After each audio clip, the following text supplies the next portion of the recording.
Welcome to the Northwest Author Series by the Cannon Beach Library. Today we are going to talk to author Jennifer Greer. Jennifer Greer has combined her love for thrillers and interest in science and her experience as a crime reporter in a debut novel, A Desperate Place. The story involves a journalist, a medical detective, and a string of murders with an interesting plot twist. But I'll let Jennifer tell you more about that. Jennifer's real life has been as exciting as the lives of the characters in her novel. She covered crime while working for the Fresno Bee during her junior and senior years in college, at a time when the Fresno was the fifth in the nation for murder per capita. A world traveler, Jennifer wasn't content to just play a tourist. She was held up at gunpoint in Croatia during the Croatian War. She was mugged at knife point in Naples, Italy, and had to spend a night with drug dealers in a train station. She was interrogated by the KGB in Russia. While living in London, she was evacuated from a street because of bomb threats against Salman Rushdie. Now, I've been to Croatia, to Naples, and to London, and the only thing that ever happened to me was that I got pinched in Italy. So Jennifer definitely leads an exciting life. Jennifer is also an award-winning writer, having won a first-place award for her feature story on the women and children refugees from the Croatian War. It took her a year to write A Desperate Place, but 6 years finding an agent and a publisher and doing 3 more rewrites. But the time she spent was worth it. The book sold 2,000 copies during the first few days after publication. Jennifer and her husband live in Manzanita. Please help me welcome Jennifer Greer. Hello, Jennifer. Hi, Nancy, and thank you so much for inviting me. Well, you're welcome. Tell us about your book. Okay, so A Desperate Place is the title, and the book is based in Medford, Oregon. And the reason I based it there was because I raised my 2 daughters in Medford, so I lived there for 20 years. And A Desperate Place, the title, as many people have asked me, is not a reflection of Medford. Medford is actually a very nice town. A Desperate Place is, it's a mindset. Well, it was the only thing I could think of that would link all of the victims in my book to something in common. And so they were all in a desperate situation in their minds. And so they made decisions that eventually cost them their lives. So that's where the title comes from. I don't want anybody to think Medford is a terrible place to live. However, my brother, who still lives in Medford, asked me, he said, Medford's a pretty quiet town. How in the world are you going to have a series based in Medford if you can't have a murder every week? And I said, well, let me tell you.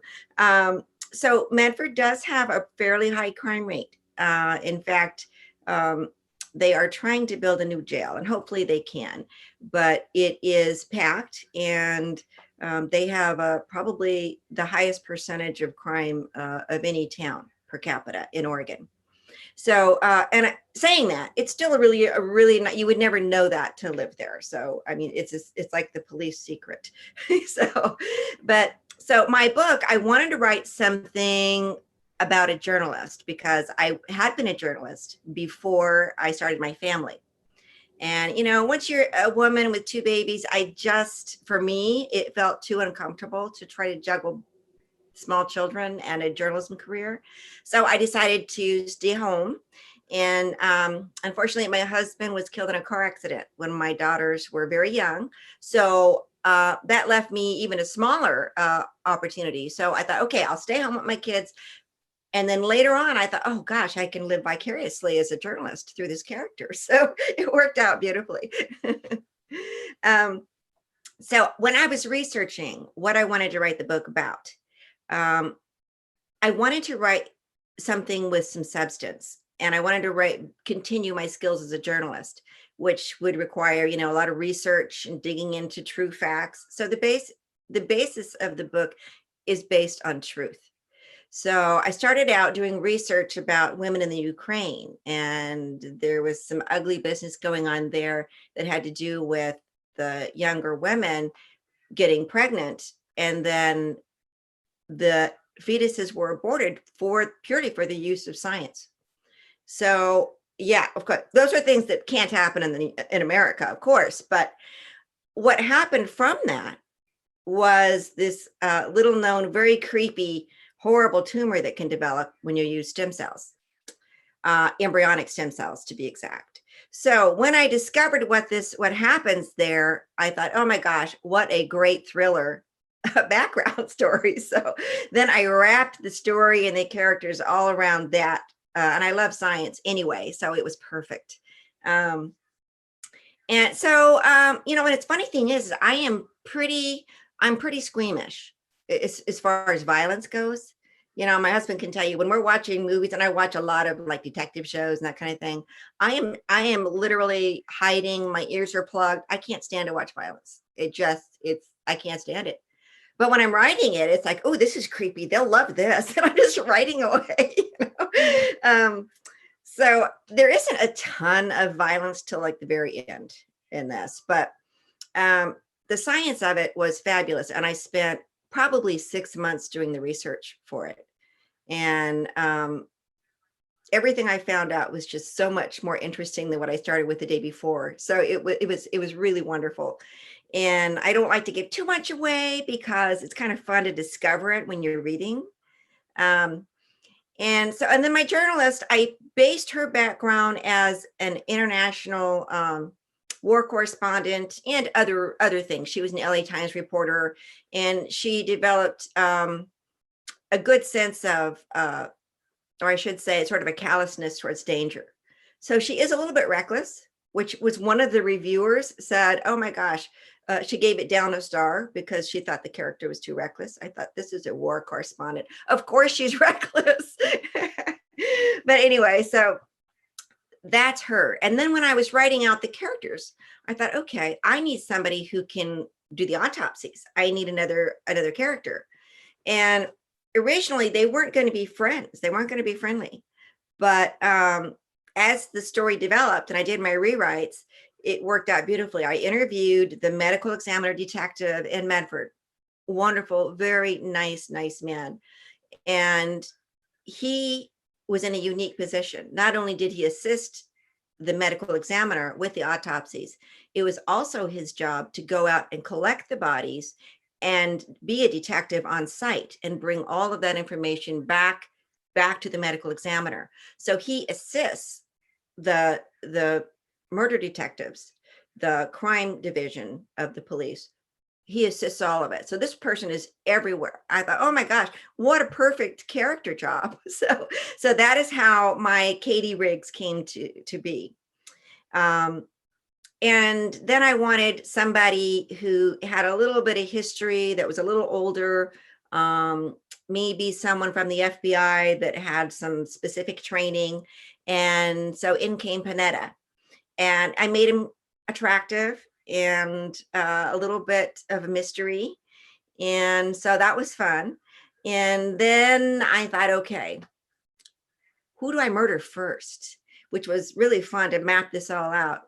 When I'm working, which people ask me, well, how do you come up with the story? Well, first, I'm a news hound. You know, obviously I read the news, scour it. And when I want more information, I just dig deeper. Well, I have this huge whiteboard and I start out with a little nugget in the center and I'll put a character or I'll put a scene and then I just go from there. And it's just completely covered by the time I'm done.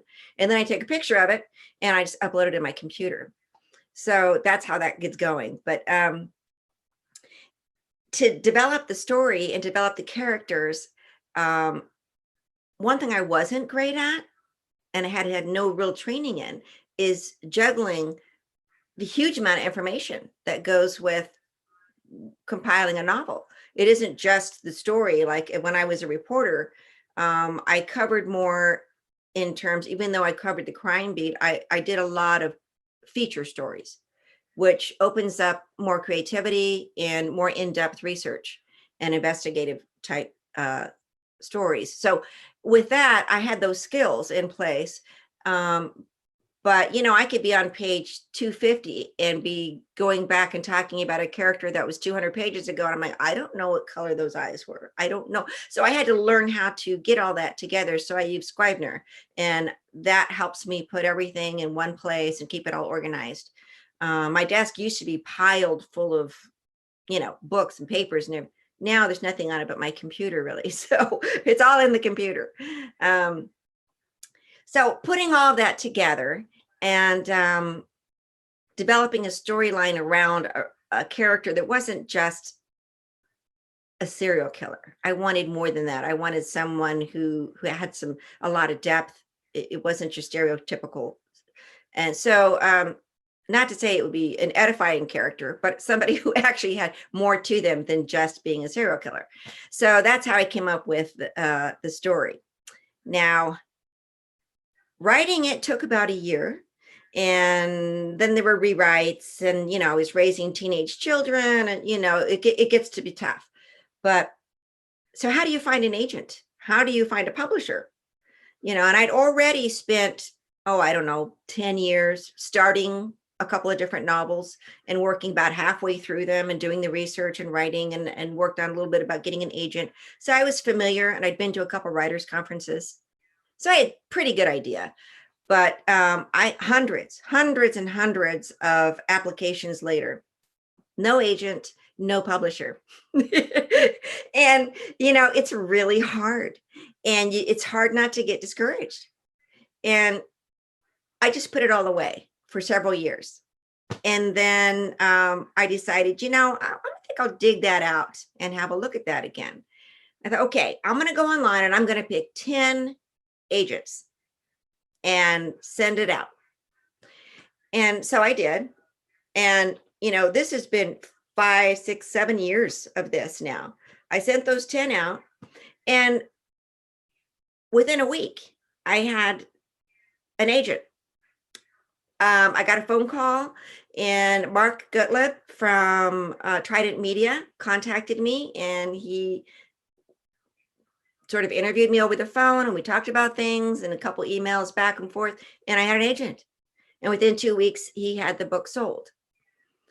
So, you know, it's mind-boggling. And my husband, who had not been with me during my journey of being a writer, didn't really realize, you know, I was trying to explain to him, you don't understand, this is like a miracle. It's like I landed on the moon. I was chosen to be an astronaut, and now I'm landed on the moon. So it was just so amazing. But, you know, I know there are writers out there who really want to be a writer or really want to publish.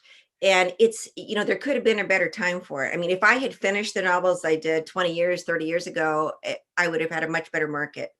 The market is very, very flooded. I did some research a few days ago, and, you know, I think it was 2019, over 4 million books were published in the US alone. That includes self-publishing, which is a pretty big market now. So if you get millions and millions of books being published in a single year, you know, what are your odds? It's like a needle in a haystack, you know. Even if you do get a contract, if you do get an agent, the publishers publish about 1% of what they read. So if they get 100 manuscripts, they pick one. So your chances of finding an agent are super, super small. Your chances of that agent selling your book are even smaller.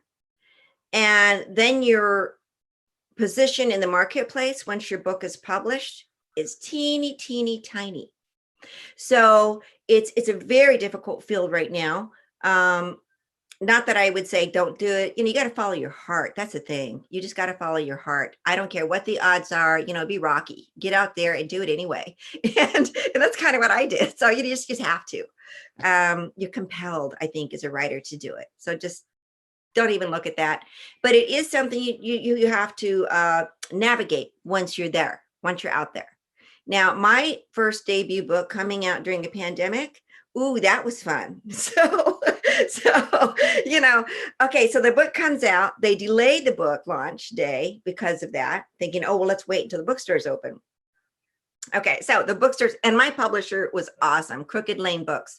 Oh, they've just been amazing, really wonderful. They're a smaller publisher and they just do like mystery, suspense, thriller. But they did a wonderful job with my book, clearly. The average book of those books sells about 200 books in a year. Okay, the average book, and maybe 1,000 in their lifetime.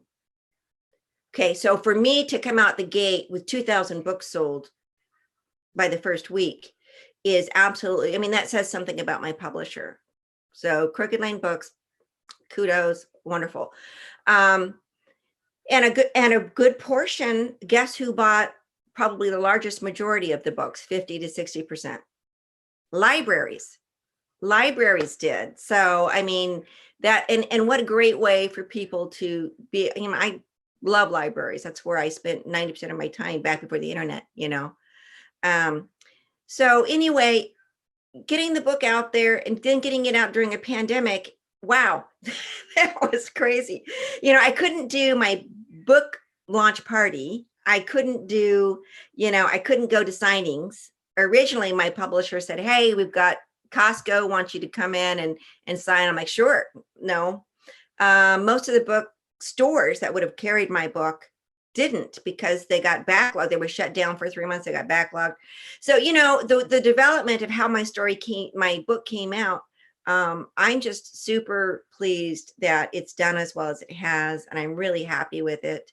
And I'm currently working on the sequel. And I'm going to kind of use the theme I got started with. So the second one, I have a working title called A Twisted Place. So I'm going to do each theme like that. And so, and that one is coming along beautifully. It's actually been submitted to my agent, got the synopsis in the first 3 chapters, and it's already been submitted to my publisher. And so we'll see about that in the next few weeks. But I'm working on it steadily. And anyway, so let me think if there's anything else that I wanted to share. So anyway, the one thing that I wanted to share, the reviews. One thing that I didn't expect when my book came out in the reviews, I expected there to be a lot of chatter about the teratomas, about the science of the book, which I spent most of my research on. No, I hardly get a word of that, except maybe beware, it's pretty gruesome.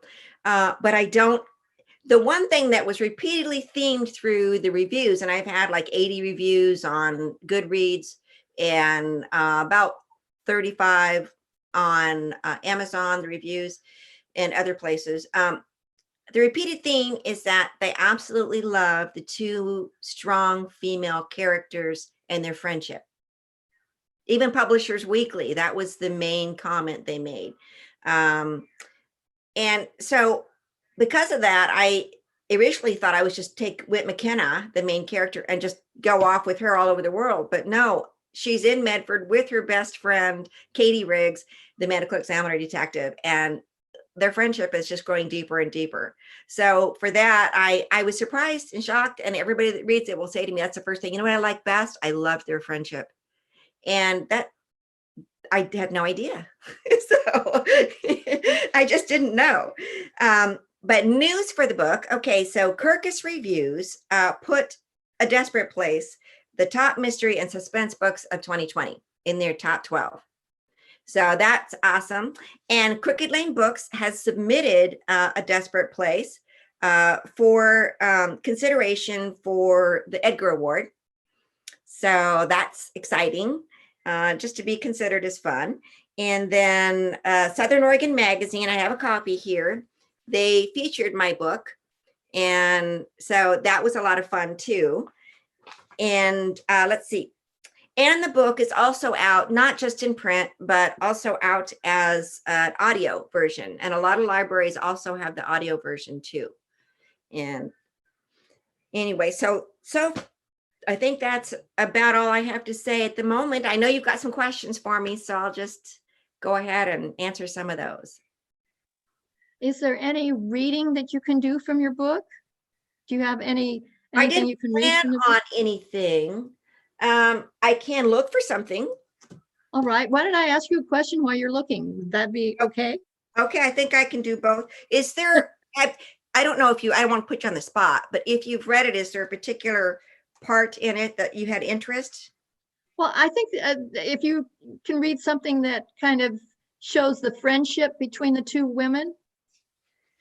Okay, I will right here. I don't want to give too much away is the thing.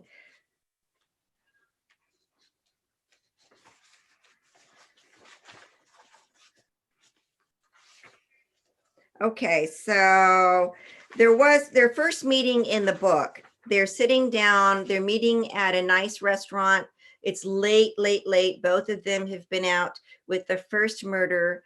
And so they have opposing positions in their jobs. But because they're such good friends, and Whit McKenna is recovering from the death of her husband, so Katie Riggs really encouraged her to get back into journalism and get a job at the small newspaper. And so this is the first big story that McKenna's covering. And so they meet at a restaurant and they share leads, but they do it quid pro quo. And Riggs has agreed, Katie's agreed to share some of her leads with McKenna, but only if she has something of equal value to trade. So, I mean, that's their agreement. They will trade leads. And Katie's lead has to be given anonymously. It can't be a source. It can be a source said, but it can't be attributed to her.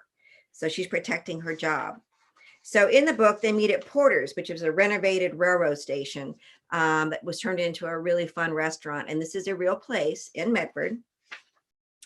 So I'll set the stage with that, and then I'll move to some of their dialogue. So Porter's, a renovated 1910 railway station that had been converted to an upscale restaurant, had a few patrons after midnight. The cozy bar boasted its use of the original passenger ticket counter with its glossy, dark wood imbuing the room with ambience from another, far more elegant era. Shadows of amber and gold warmed the brick walls, creating an overall pleasant experience with subdued lighting from replica craftsman-style chandeliers. The rich atmosphere attracted mostly professionals and the local elite. And fortunately for Whit's tight budget, Porter's also served inexpensive appetizers from 9 p.m. until closing.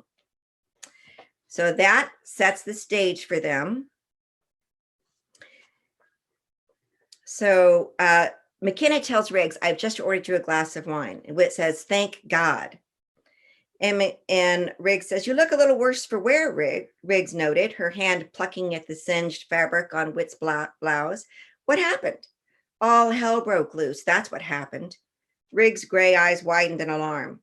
Whit settled into a leather armchair next to the couch. The private nook beneath the stairs set them apart from prying eyes. The waitress stopped by and they placed their food orders, although Whit wasn't hungry. She emptied half the glass in 2 long sips. She suppressed the ah. The chilled wine was crisp and blessedly cool on the back of her throat. "Hey, girl," Riggs said with raised brows. "Thirsty?" "I had an episode today." "What kind of episode?" "A flashback." "Afghanistan?" "Yeah." Riggs set her cappuccino on the table and leaned forward, elbows on her knees. "Tell me what happened." "I was up on Jenlin Trail." "Panetta said you were there, but I'm surprised you would venture up the trail." She asked, "What in the world possessed you to go into the woods?" "My witness. It was do or die. Otherwise, I wouldn't have done it. I was halfway up the trail when it hit." "Are you all right now?" "I don't know." She bottomed the rest of the wine, eager to douse the fire burning in the pit of her stomach, embers of unease. "I've been a wreck all day, holding it together like a junkie." "I'm sorry." "Honestly, Katie, I don't want to remember. I never told you this because I felt, I don't know, weak, but I still have John's last message on my phone. Do you know what it says?" Riggs shook her head. "It says, 'Meet you in the lobby.'" She felt tears prick her eyes and quickly blinked. She took a deep breath and blew it out. "I've read it every day since his death. Until today, I was waiting safely in the lobby. I liked it there." Anyway, so that is McKenna sharing, a very difficult anxiety attack that happened to her because of the experience she had with her husband in Afghanistan. Yeah, she really shows that friendship that they have, that they build up. I have a couple of questions for you. Are are McKenna and Riggs based on anybody you know? They are and they aren't. They are sort of a little bit of different people. I had a very close friend who was pretty bold in her character, but also very sweet natured. And she had cancer, and she ended up having some of it removed, and it was an incision that went down the side of her face. Okay.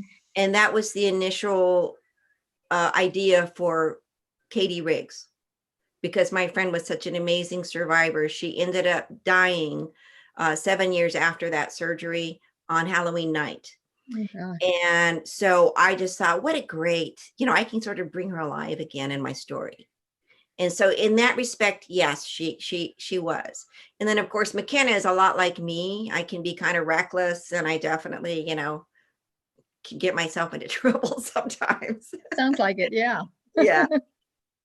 So the reason that you decided to make Riggs a cancer survivor is based on your friend then?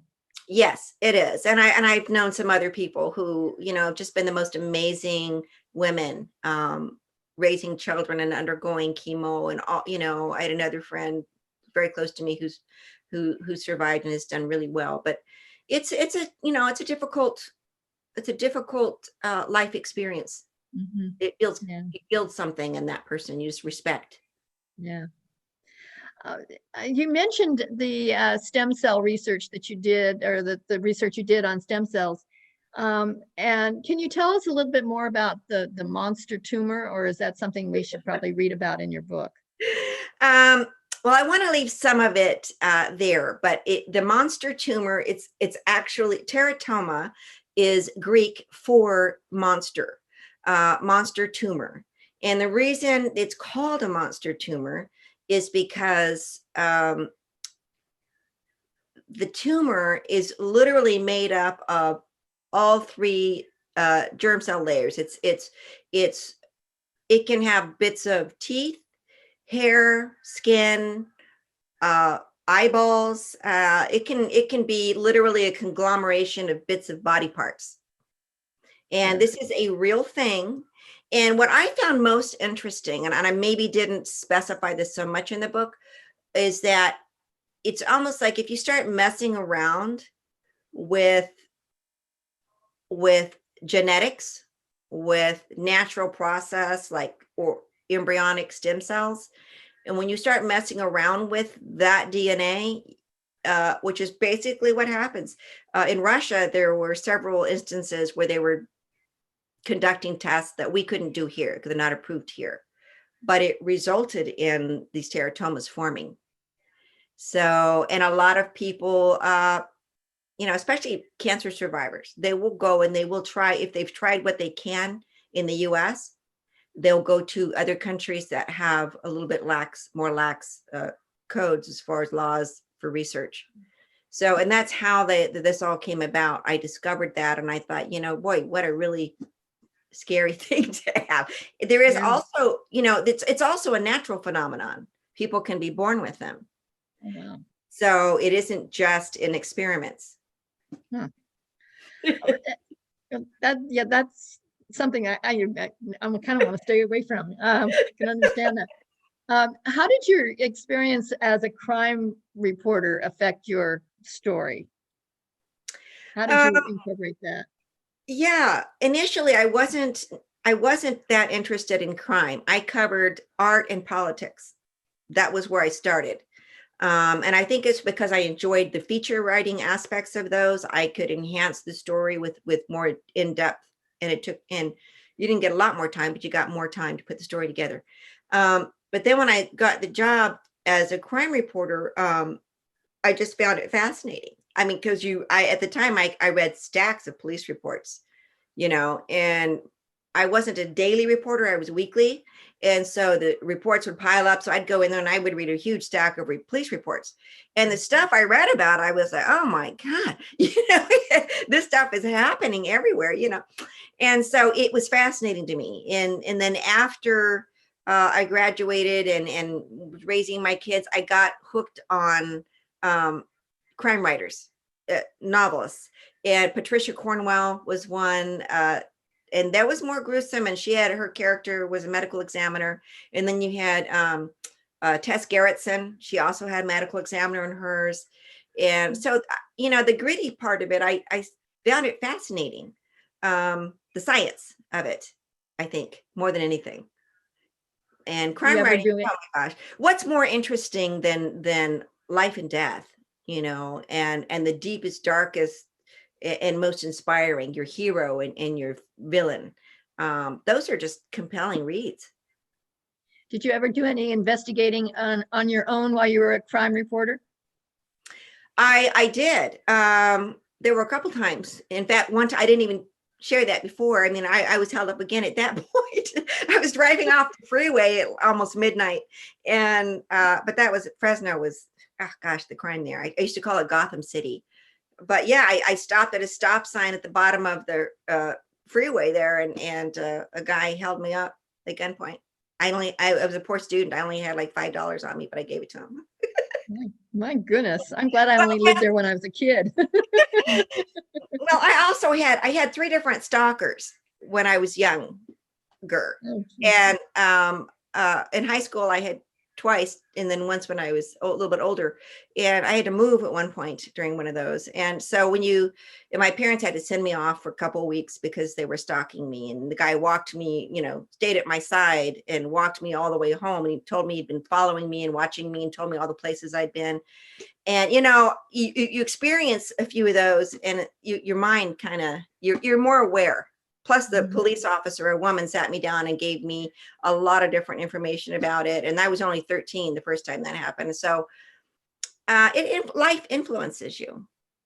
Yeah, definitely. So you mentioned a couple of the writers that influenced you. What other writers do you enjoy reading? Oh my gosh, I absolutely loved Michael Crichton. And I think part of it was because he dabbled in the science of things. Of course, he had a medical background. And so I loved him, and I read all his, and I've read all of they're kind of guy stories. I like the adventure stories. I'm having a brain fade. Who am I thinking of? Oh gosh, who's the guy that writes all the adventure stuff? I probably have them in my bookshelf. I have this bookshelves. He's there somewhere. Yeah, I'm trying to think who he is right now. Anyway, it'll come to me later. But and Tammy Hogue and Iris Johansson and Judy Devereaux for one, Sandra Brown, Kathy Reichs. I love her science. Oh my gosh, I read almost everything she's done. Okay. There are some violent scenes in the book, and you mentioned that you were kind of squeamish. So how did you get through writing those? And how did you even imagine them? If you are so squeamish and you close your eyes when you watch a movie and plug your ears, how did you even imagine those scenes before you wrote them?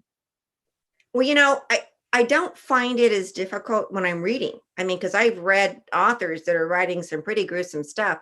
And for some reason, that doesn't bother me near as much as if it's in a movie or a television show or something. If I'm hearing it, I don't know why that really, I can't hardly stand it.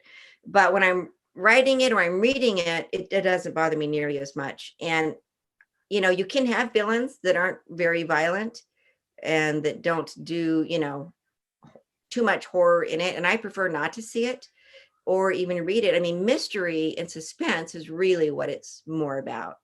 The whodunits. I mean, when I was a very young teenager, I mean, my favorite shows ever were whodunits, mysteries. And that's kind of what has driven that. But you can't really have a bad guy that doesn't ever do really bad things. So But to actually use the words and to visualize what's going on in your mind, how does that work for you? It's not a problem. I just haven't had a problem with that. I do visualize it because when I'm writing, I literally try to picture the scene the way that a reader would, and try to bring that into it, bring life to something. Um, and it really hasn't bothered me, strangely enough. Apparently it bothered a couple of your reviewers, huh? Yeah, a few people have gone, oh my gosh. But, really until the very end of the book, it isn't too bad. I mean, other than the autopsies, which of course. It took you a year to write your book initially. Did you think it would take that long? Oh, I knew it would. I knew it would. I mean, initially the 1 year is pretty standard if you're a pro. But a lot of people, I didn't have 8 hours a day to just sit and write. I was raising two teenagers and I literally spent 4 hours a day in the car, 4 to 5, because, going to, I was the chauffeur to everything they wanted to do. So, I didn't have a lot of time, and that was just getting it researched and written. Then there were the rewrites. So it took quite a bit longer. Maybe I would say 2 years, really, for the Wow. rewrites included. Um, so yeah, it does take a while, especially if you want to do a good job and you want to research it properly. Um, some books can be written. I could easily write a book probably in 3 months if it's not super technical. If it's just pick some characters and write a story. Um, but when you're doing technical things, it's a little more difficult. And you said you interviewed the medical detective in Medford. First of all, that description of what that person does sounds wonderful. I wish more police departments and medical examiners had that kind of resource. But did you just do one interview with him, or did you do a string of interviews? I mean, those are pretty technical things that you had to write about. So how long did it take you to really grasp the idea and the technicality of what you were writing? Well, initially I interviewed him over the phone, and then we met a couple of times, and I had a tour of the morgue, and he was very nice to spend the time with me. But we probably spent 3 or 4 hours altogether with lots of note taking. Um, and about 3 or 4 months ago, I went back to Medford to visit my family, and I sat down with him. He's retired now, and there are 2 or 3 detectives that have his job. Wow. It has grown, and um, the fascinating part of it for me is that he gets to be a detective out there in the field doing everything that they do, but he also takes part in the science of it. And unfortunately, the hardest part for him, as he told me, is that he goes and collects the bodies, but he also goes to the family members to tell them about their loved one's death. So he sort of handholds them through what the city and the county have to offer for grief support and all those different things. So he's really a community person, that job. How did Medford react to your story?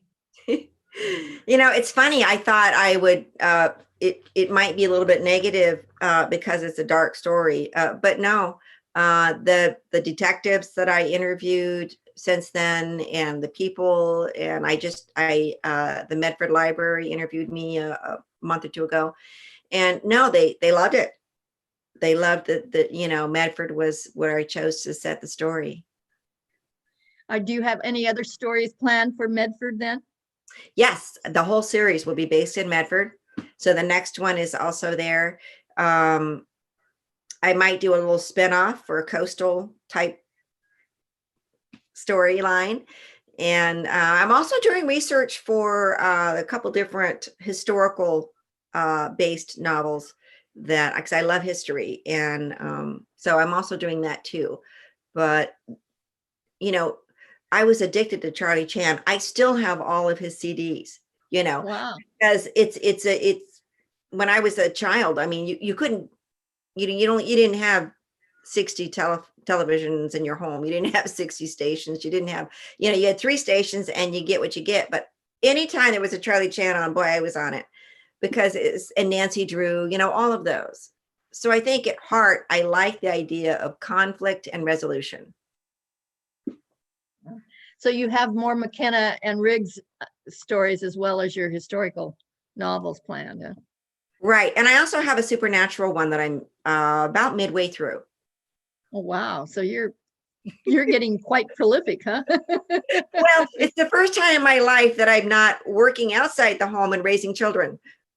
So yeah, that could be difficult. I moved to Manzanita 5 years ago, and within a few months I was walking on the beach and I met my husband there in Manzanita. And then 2 years later, we got married on the spot that we met at the beach.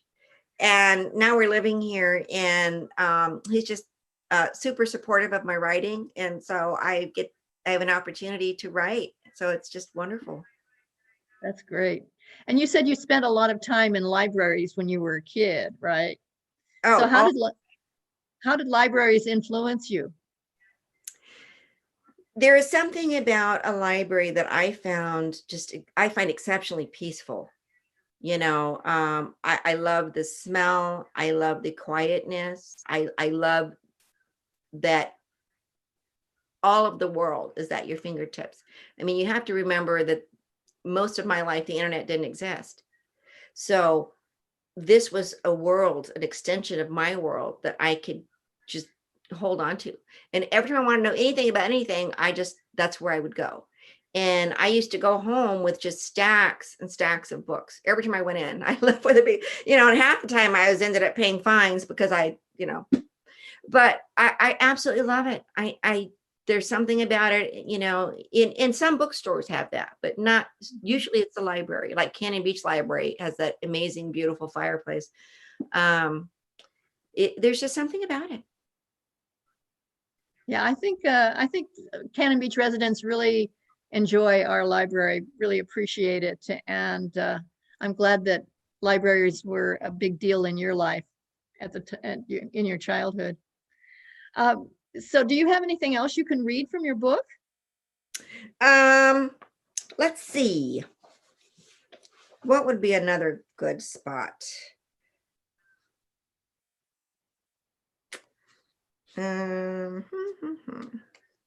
Well, I hate to give too much away on it. Let me share something else. I'll share a story that created for me, cemented for me, the McKenna's character, who is probably the strongest character, but she's more dominant. But Riggs is a quiet strength. But McKenna came from this character. When I was I went to an international foreign correspondence seminar in Berlin. After the school was over, this was when I was about 31. The Croatian War suddenly came back to life. The peace treaty was annulled and it just went back to so I thought, okay, I'm going to rent a car. I'm going to go down there. And I did. And I hooked up with a couple of other students and we went down there and we're driving and stopping all along the way. We spent a couple of weeks in there and we're stopping at all these different places, Red Cross and other places. Well, we arrived down there in the front lines in Split. Before we got there, we were told that there's only one road open.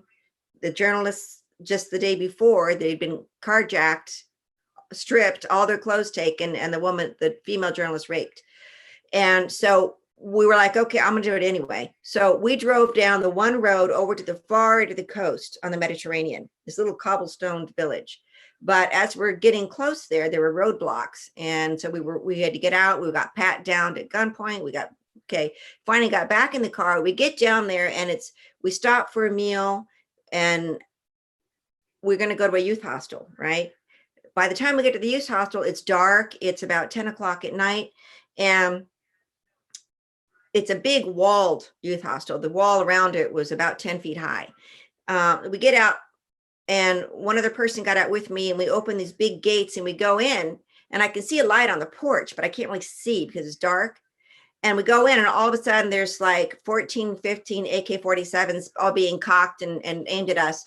And we're grabbing our press pass, and we're like, oh, press. And the guy, I could just make out the outline of a guy on the porch. And he says, "What are you doing here?" Well, little did we know we were less than 5 miles from the front lines there. And that little town, that particular youth hostel, because of the way it was built, was now the Croatian National Guard's ammunition depot. It was their ammunition depot. So of course it was just, it was surrounded with guards, and they saw us pull up, they saw us open the gate, saw us come in, but they didn't know what we were there for. So anyway, after we talked them down, they gave us an armed escort to a hotel across town, and sat and told us the stories of what was going on. And the train station had been shut down. All the roads were shut down except for one over the mountain, and all the airports were shut down. And so we're like, the friend I was with started to panic. I'm like, no, we got to finish this story. I'm interviewing the president of Red Cross in the morning. I got to finish. So we stayed, and I got my great interview. It was wonderful. On the way home, we're driving at night through these woods in the mountains. There's this massive lightning storm. And then there was this long line of Serbian tanks. We ended up having to pull off the road and camouflage our car in the forest while all these tanks were going by. And it was the most amazing experience. And I heard so many stories of, villagers' homes being burned to the ground, their husbands and brothers taken out of the village and shot and hung and left there, and people escaping through cornfields. And I had to write it. They were just starting the genocide there, and I just had to write that. So that experience is where my McKenna came from.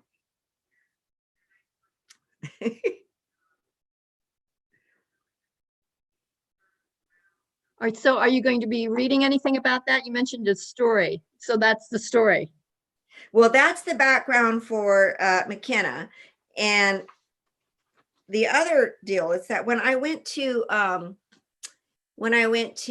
Russia back in 1990, I was there as a capacity of student, but they had just opened up to foreigners, and they only had one hotel that you could stay at. So we were staying there, but I was on the balcony really watching, the Arabs coming and going and other nationalities, and just really paying attention as a journalist. Well, they didn't like that. So they came and got me and they took me over to a corner, and were, really asking a ton of questions and stuff. And the person who was instructing all of us had to come over and sort of clear me. And he's like, don't do that anymore. But it was just when they just began letting people in. It was very different than what it is now. So that's one other reason why I thought a journalist would be fun, because you get into things, they get into trouble. Yeah, maybe a little too much trouble, huh? Yes, that could have been gone differently. Yeah, definitely. Let me see here. Oh, I thought, McKenna's newsroom, she's having trouble writing because she's having a hard time with the loss of her husband and the shock of seeing him murdered. And she's trying to get herself back into the groove of being a journalist. And so she's writing this first really hard story. She's in the newspaper at night by herself. So here we go. Located downtown in an old brick building, the Medford Daily Chronicle was sandwiched between Inglehart's linen supply and the Gospel Mission's soup kitchen. The interior of the building had been renovated many times over the years, as the newspaper's budgets had fallen fast with the advent of 24-hour television news and the internet, which siphoned off advertising dollars. The carpet and lighting could have used a good influx of hard cash. The place smelled like an old leather shoe. The paper had transitioned to online news a few years before. It arrived thanks to a team of young media geeks.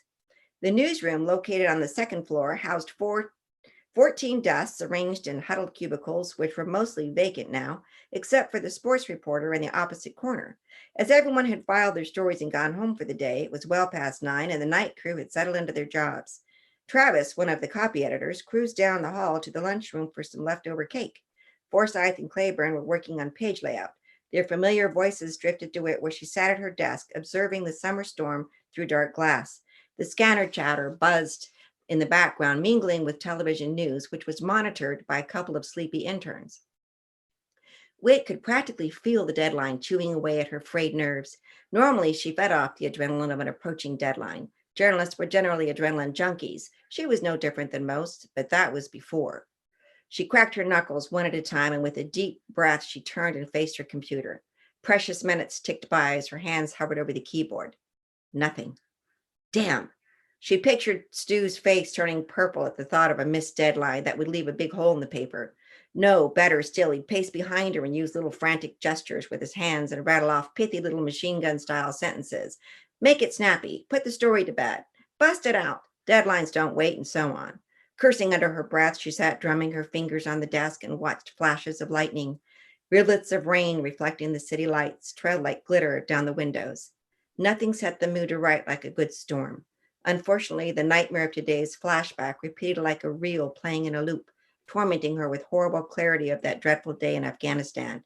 Try as she might, this time she couldn't push the images into the recesses of her mind. Well, that'll set the whole tone of the story. That's great. And your description in the newsroom reminds me of a few that I've been in myself. So it's very true to life. Yes, exactly. All right. Well, anything else you would like to add about the book itself or your experience? Let me see. I have some questions here from readers. Mhm. Let's see. Okay. As far as my reading and my interest, it's interesting in that in my early teens and late early 20s, I read hundreds and hundreds and hundreds of historical romances because I loved history and I loved romance and I was young, and it was just really great. And so funny as life went on, my interests shifted to these darker stories, but I still love stories that maybe a lot of women might not like. I like Tom Clancy, and I like some of the movies that are the war movies. My dad was a veteran, and he'd been in Vietnam and the Korean War. And so some of his stories, and those play out, I think, in what my interests are now and the type of things that I like to read about. I think a little bit gritty characters with some life experience is more interesting to me than young people just starting out. So Thank you for joining us, and we will see you on February 20th at 7 p.m. for our Writers Read program, and we will talk to you later. Thanks a lot for joining us today. Bye-bye.